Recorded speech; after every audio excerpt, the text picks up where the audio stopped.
these boxes. 25 years ago, if you wanted software, you drove to a store, handed over cash, and took home a physical product. You owned it. You could install it, keep it forever, or throw it away. Today, that transaction has been replaced. Instead of a single purchase, you authorize an endless, repeating extraction of revenue. You pay every month, but you possess nothing tangible. Legal scholars refer to this structural shift as digital serfdom. The digital economy has systematically downgraded consumers from outright owners to mere licensees. You are allowed to use the software, listen to the music, or access your own files only as long as you keep paying the toll. This architecture is highly intentional. By moving away from physical ownership, global digital service providers have established a massive asymmetry of power between themselves and the individual consumer. To understand how this system traps us, we have to look at the three layers where this power imbalance is enforced: the user interface, the legal contract, and the courts. The result is that you no longer legally possess the digital assets you rely on every single day. The basic tenets of traditional property rights have been quietly rewritten. The first layer of the trap operates right on your screen. User interfaces are no longer built simply to help you navigate. Instead, they are heavily engineered to exploit established cognitive biases, weaponizing friction to extract revenue.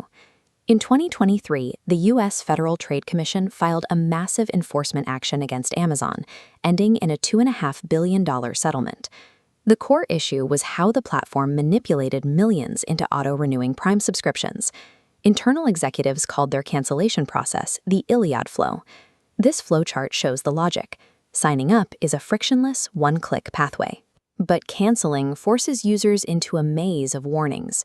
Adobe utilized similar coercive designs, burying massive termination fees, revealed only at final checkout. In behavioral economics, this specific tactic is known as a roach motel, or sludge. It is incredibly easy to enter the agreement, but intentionally exhausting to leave. Platforms also deploy tactics like confirm shaming, where declining an offer requires clicking a humiliating phrase, and forced action, which demands you hand over personal data just to complete an entirely unrelated basic transaction. These architectures deliberately exploit psychological fatigue to bypass human autonomy, legally invalidating the foundational requirement of informed consent. Once you navigate the interface trap, the second layer activates, the contract. The digital serfdom model is locked into place by non-negotiable click-wrap agreements. These agreements rely heavily on exculpatory clauses. These are carefully drafted paragraphs that shift nearly 100% of the operational risk away from the massive service provider and place it squarely onto you, the individual consumer. Consider what happens when a centralized cloud service catastrophically fails. Gigabytes of sensitive personal data or critical business assets can vanish in an instant. Despite accepting your monthly payments, the provider is almost entirely protected. The fine print legally defines the service as being provided strictly on an as-is basis, effectively shielding the company from liability, even in cases of their own gross negligence. This legal shield also extends into data privacy. Providers frequently disguise broad, invasive data tracking as an absolute necessity for service delivery, forcing users to accept surveillance as a strict condition of access. This blanket protection stands in direct conflict with modern statutory frameworks. The EU's General Data Protection Regulation and India's Digital Personal Data Protection Act require consent to be free, specific, and unconditional, standards that standard-form click-wrap agreements routinely ignore. The moment you click accept, contract law is weaponized against you. Your legal rights to hold the provider accountable are neutralized before you even begin using the service. When the interface deceives you and the contract shields the provider, we arrive at the third and final layer: how domestic legal systems attempt to process these digital failures. The Indian judiciary has actively tried to adapt to this reality. The Consumer Protection Act of 2019 broadened its legislative scope to include e-commerce, allowing consumers to sue for any deficiency in service regarding digital platforms. This decision tree illustrates a strict threshold. Justice diverges based on the purchaser. In Polymedicure, the Supreme Court ruled commercial software purchases strip buyers of consumer protections. Conversely, the Vodafone Idea ruling protected individual retail buyers, holding tech platforms directly liable for service failures. But an enormous legal complication is looming. Recently, the Supreme Court ruled in the Bar of Indian Lawyers case that traditional advocates are entirely exempt from deficiency in service claims, recognizing the unique nature of the legal profession.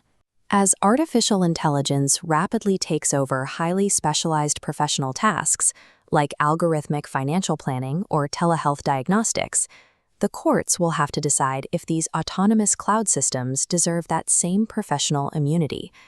If they do, a massive sector of the digital economy will operate completely outside of consumer liability law.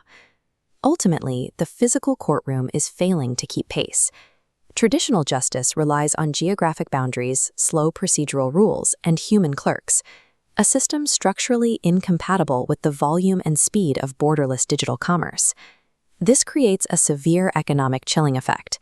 If a subscription trap illegally drains $50 from your account, the financial cost and time required to file a traditional lawsuit vastly outweigh the money you would recover. The system discourages you from fighting back. To close this gap, global jurisdictions are turning to online dispute resolution, or ODR.